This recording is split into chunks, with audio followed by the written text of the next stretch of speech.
Welcome to History 217, Nevada History, Test 1 review video. I want to go over Test 1 with you, give you some guidance so you will do well. So go through the video and talk about the test.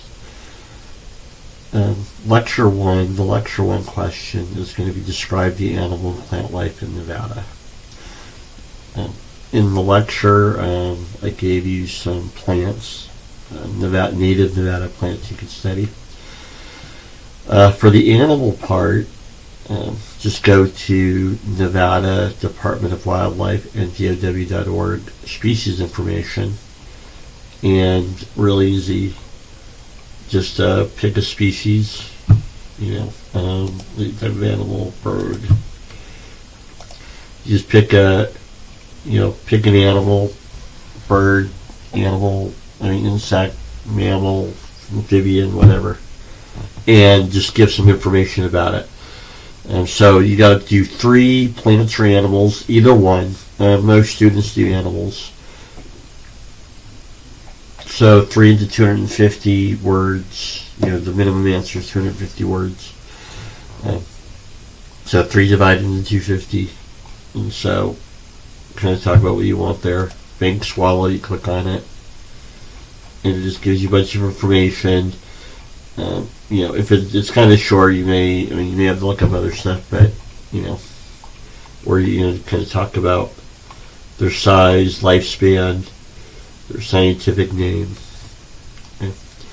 So do 3 of that, and so minimum answer to 250 words. No lists, no bullet points. It needs to be in an essay form in paragraphs. So no lists, no bullet points. Also, you do not have to complete the test in one sitting. It'll be open June 24th to July 7th. It'll be due July 7th. So I encourage you to work on it over time so you can give the best answers possible. If you're working on it and you want to stop working on it for the day or a while, you just close out the browser. Don't press submit. They'll submit the test, but just log out of the browser. I have had students who have stated they had technical issues, lost their work. I encourage you to, on June 24th, when you can see the questions, put them take the questions, cut and paste them into a Word document, work on the test in a Word document, and then when you're ready to submit the test, cut and paste back. I believe that'll alleviate any possible technical issues, because if there is one, then you can just email me the answers.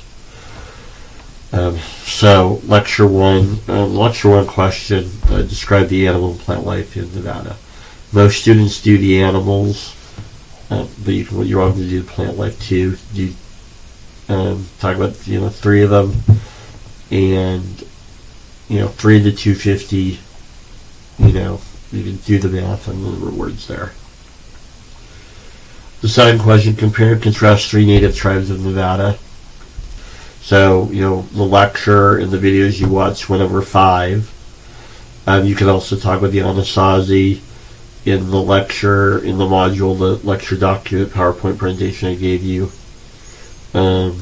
you can talk about Paleo Indians, ancient Paiutes, then the modern day northern southern Paiutes, Mojave, Shoshone, Washoe. So pick 3 and talk about their life, culture, stories, where they lived, history. Famous people, for example, Sarah Winnemucca, the most famous Native American Nevadan. She is Paiute, so you can talk about that. The videos, I showed you an Outdoor Nevada video where the host interviewed different Native American individuals of the various tribes in Nevada. It includes information on that. So that is Lecture 2, compare and contrast the 3 native tribes of Nevada. In Lecture 3, you have explorers. So you can go all the way back to the Spanish, even though Father Garces didn't necessarily ever come into Nevada. If he did, it was barely like Colorado River area. You can mention him though, Father Garces. You can go all the way up to, Peter Sneen Ogden, Joseph Walker, Rafael Rivera, Antonio Armijo, Jedi Smith. John C. Fremont is a big one. You can mention Mormons too, Brigham Young, Reese, Hampton Beatty. So you can mention them. So three explorers in Nevada and their contributions to Nevada history. Lecture 3 and 4 is a Mormon question. Describe the 3 reasons or purposes of Mormons. The Mormons came west in 1847. And then, so this is the end of lecture 3. And then lecture 4, we talk about Mormon settlement of northern Nevada. So you can talk about that. Again, in essay form, I gave you a video on it. I did a video on it, Mormons out west, in the lecture 3 page. We want to focus on 3 items. Number 1, escape persecution. Number 2, build Zion, or the kingdom of God on earth. And then number 3, convert native tribes to become members of the Church of Jesus Christ of Latter-day Saints. And so there's 3 reasons for going west. Talk about the history a little bit. We'll talk about settlement. Brigham Young going west. And you can get into Mormon Station, Genoa, and so you can get into all that if you're having trouble getting to the 350 words, or 250 words. Sorry, 250 words, not 350. Unless I don't like you. That's kidding. 250 words. I'm just going to go through those 3 reasons, but the 3 main reasons you're focusing on are escape religious persecution, to building Zion, Z-I-O-N, building Zion, or the kingdom of God on earth. With that, you can talk about the state of Deseret, when Mormons first got out west, Brigham Young and the people in Utah, sent a petition to Congress, wanted to create the territory or the state of Deseret, which encompassed most of the territory won in the Mexican-American War. And then the 3rd reason, preach to the native peoples of the region. And that's where you talk about the Book of Mormon. In Lecture 4, describe the political and economic issues in developing the Nevada State Constitution. Your author talks about that. In the textbook. In the notes, I go over that a little bit. Remember, the 2 main issues that you'll focus on are mining issues and tax issues, right? Mining issues are how, what is going to be counted as a legal claim, right? Single ledge or multi-ledge. And then the second issue is the tax issue, how to tax mines. And so you want to kind of focus on those 2 reasons. Lecture 5, describe the development of the Comstock lode. So that's all Lecture 5. You can talk about technology, you can talk about people, you can talk about culture, how people mined. I gave you an article. You had an article in that week to read about Chinese immigrants or Chinese workers in the Comstock area. You can reference that. You want to talk about another thing you want to talk about is your book goes over it a little bit, and is this idea of incorporation. The American West is being incorporated, right? You're going from not politically organized, just the West, to politically organized, the territory of Utah. You're going from the little guy panning for gold in the river to the big business, the big mining company. The West is being incorporated, or, that sounds like what? Corporation. Big business. Sounds like you're being incorporated into the national and global economy. So you can talk about that, incorporation. The West is going from unorganized, the little guy, the small-time farmer, small-time rancher, the guy in the river panning for gold, to mining companies and the big cattle kings and all that. Number 6, describe the development of Nevada railroads and agriculture. So I would divide that into 2 paragraphs. So talk about the development of Nevada railroads. I would mention your textbook talks about the bank crowd. I would mention that. And then on the agriculture part, your textbook in my lecture kind of goes into like significant ranchers that you can look up some information on and share your thoughts on them as well. The other thing you could mention is, the mining industry implodes in the late 1870s, early 1880s. Nevada goes through a couple decade depression, right? And so what keeps the state going? The mining industry isn't supporting Nevada anymore. And so you can talk about the significance of railroads and agriculture and how they kind of maintained the Nevada economy during the couple decades of depression in the late 19th century. And that gets into populism in the next lecture. And when you talk about, why are Nevadans attracted to this idea of populism? This idea that the moneyed interests, we would call them special interests today, but this idea of the moneyed interests are not serving the needs of regular people, regular miners, small-time farmers. And then you have this couple decade-long depression where the mining industry implodes. You can talk about that, how the economic tough times, right? Increase people's desire to you want to find an enemy. There's got to be something physical we can go after. And the bank crowd, the mining magnates, the big mining companies, big railroads, Central Pacific, or say Union Pacific, are easy targets for people's anger. For Nevada history, you want to make sure you mention Silver Democrats and the crime of 73. Michael Green talks about that in your textbook, so you want to go over that. Next, trace the development of Las Vegas Valley, 1850s. You can go into 1905. In this class so far, we've only gone to 1900. If you want to go ahead, you can. So what I would do there is you just run through the lecture we went over. And let me pull it up.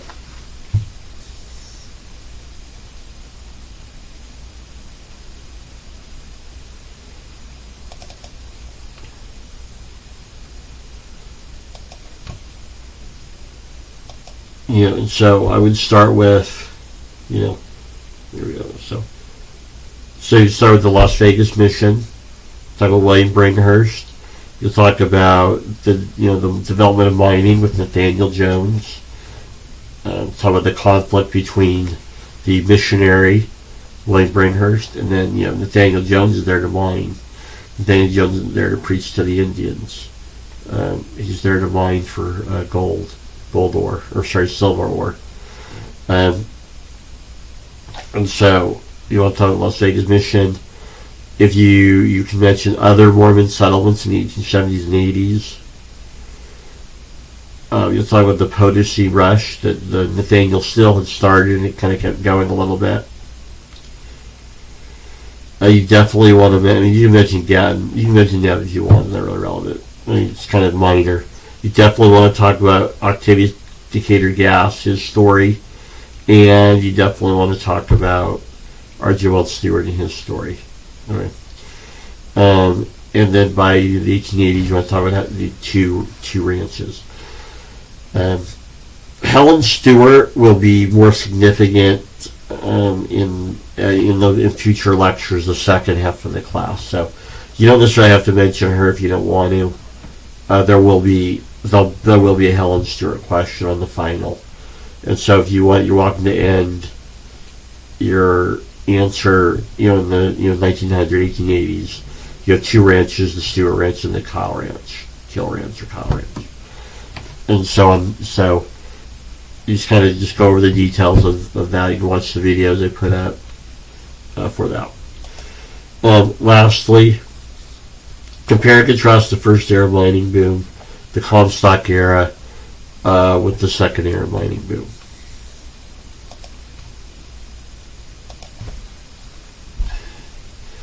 So here's the second Arab mining boom, and so you want to focus on comparing and contrasting the first Arab mining boom, the Comstock era, 1860s, 70s, and then the second Arab mining boom, the first couple of decades of the 20th century. And so railroad. So the first difference you can talk about is railroads. The first era mining boom of the Comstock era, there's really only one major line, the Union Pacific. Most rails concentrated in northern Nevada around the Comstock area and Carson City. So the first era mining boom is Union Pacific. Most of the rail is concentrated around northern Nevada. The second era mining boom, railroads are going to spread throughout the southern and eastern part of the state. So you can talk about railroads. The concentration is different between the first and second eras. The second difference between the Comstock era and the second era mining boom, you can talk about the mining is mainly silver up in northern Nevada, right, the Comstock region. The second era mining boom has other minerals, mainly gold and copper, and it's mainly in the southern and eastern part of the state. Places like Tonopah, Goldfield, Rhyolite, White Pine County in eastern Nevada. So that's another difference. And so the next one you can talk about, Tony. You mentioned talk about Tonopah, Goldfield, Rhyolite. Another difference between the first and second era mining boom, in the Comstock era, you had a lot of big investors, right? The bank crowd, San Francisco bankers, and investors. The second era mining boom, you don't see a lot of big investors. You see mainly private groups like in Tonopah, Butler Naughty, Goldfield. It was still Warren Marsh, and so you have it's a smaller boom. The second era mining boom is a smaller boom because you're not attracting the massive capital you had with the Comstock era. Definitely a difference you want to mention between the first era and second era mining boom is mining leases. The first era mining boom, mining companies came in, took over. Mining companies didn't lease out a claim to a regular person and then give them most of the profits. And so this is an interesting difference between the first era and second mining boom. The second era mining boom dealt mine leases, where you could, the company, the group of Butler Naughty would lease a claim to somebody, you work the claim, and you get most of the profits from it. Another big difference between the first era and second era mining boom you can mention is labor unions, right? This first era mining boom, the Comstock region, labor unions in the 19th century were pretty weak. Didn't meet a lot of needs, pretty weak. The media, newspapers, government, everyone kind of against them, and easy to kind of thwart their goals. The second era mining boom, you go through this lecture, you'll want to talk about the AFL, the Western Federation of Miners, you can talk about the IWW, and kind of how they, created issues. What are some of the issues between labor and management in the second era mining boom? Number one, high grading, which is, high grading is just a fancy word for steal. You're stealing the ore. And then the second issue is some of these mine owners during the secondary mining boom wanted to pay their workers with IOUs, and so that can be a problem, right? Just imagine if your boss came to you and said, "We can't give you money this week for your pay for the last 2 weeks. Here's an IOU. Here's an IOU, but you quit the job, right?" So you can kind of go through and talk about that. Okay.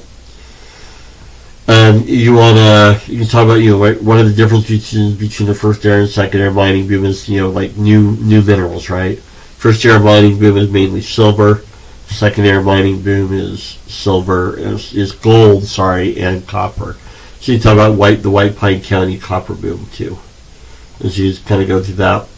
Another two differences between the first era and second mining boom is, number one, the idea of a company town. So in the first era mining boom, just boom towns started, right? People congregated to an area where there was supposedly silver or gold and started mining. The second era mining boom, you have a mining company would create a company town. Okay. And so that's interesting. So probably the most famous company towns in Nevada are what? Boulder City was a company town. Las Vegas started as a company town technically. When we get into that, the railroad comes and develops the town site of Las Vegas, right?